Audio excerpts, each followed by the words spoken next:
দীঘায় গিয়ে আমরা এমন বিপদে পড়বো আমরা কোনোদিনও ভাবিনি। আর এমন কি বা হলো যার জন্য আমাদেরকে দরজাটা এখন ভাঙতে হচ্ছে। এখানে দেখো হোটেলের ম্যানেজার থেকে শুরু করে সবাই, হোটেলের যারা রেন্ট নিয়েছিল তারাও পর্যন্ত ভিড় জমিয়ে দিয়েছিল। আর আমাদের প্রবলেমটা কি হয়েছিল বলতো, আমরা 3টে রুম নিয়েছিলাম, আর তোমাদের যেমনটা দেখালাম আমরা স্নান করে এসে খেতে গেছিলাম বাইরের হোটেলে।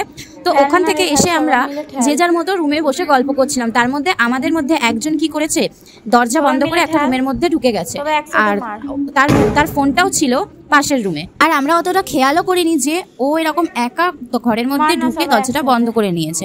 আর আমরা খেয়াল করতে আমরা যখন এই ঘরে এসেছি রুমের মধ্যে, তখন দেখছি ও গেটটা খুলছে না। তো আমরা প্রায় 1.5 থেকে 2 ঘন্টা হয়ে গেছে আমরা দরজা ঠকঠক করেই যাচ্ছি, আর ওকে ফোন করে যাচ্ছি কন্টিনিউয়াসলি। তারপরে দেখা গেল ওর পাশের রুমে ও ফোনটা চার্জ দিয়ে রেখেছে। তারপরে তো হোটেলের কাকুগুলোও ভয় পেয়ে গেছিলো, আমরাও ভয় পেয়ে গেছিলাম। আর তারপরে পুলিশ কেস করা হয়েছিল। তারপরে যখন সবকিছুর পর আমরা দরজাটা ভেঙে ঢুকি, তখন দেখছি ও ঘুমিয়ে পড়েছিল। মানে ও এমন ঘুমিয়েছে যে এত ডাকা হচ্ছে ওকে বাইরে থেকে, সব কারেন্টের মানে মেন সুইচ বন্ধ করা হয়েছিল যাতে রুমের এসি পাখা সব বন্ধ হয়ে যায়। আর আমরা ভেতরে গিয়ে দেখছি ও ঘুমাচ্ছে আরাম করে। তো যাই হোক গাইস, তোমাদেরকে আর কিছু বলারই নেই। আমাদের তো লিটারালি অবস্থা একদম খারাপ হয়ে গেছিল। আর দেখো আমরা ভয়তে ওকে মারধরও করেছিলাম। আর সেদিনটা ছিল আমাদের দীঘার ফার্স্ট ডে, আর আমাদের সেদিনটা পুরোটাই খারাপ হয়ে গেছিল।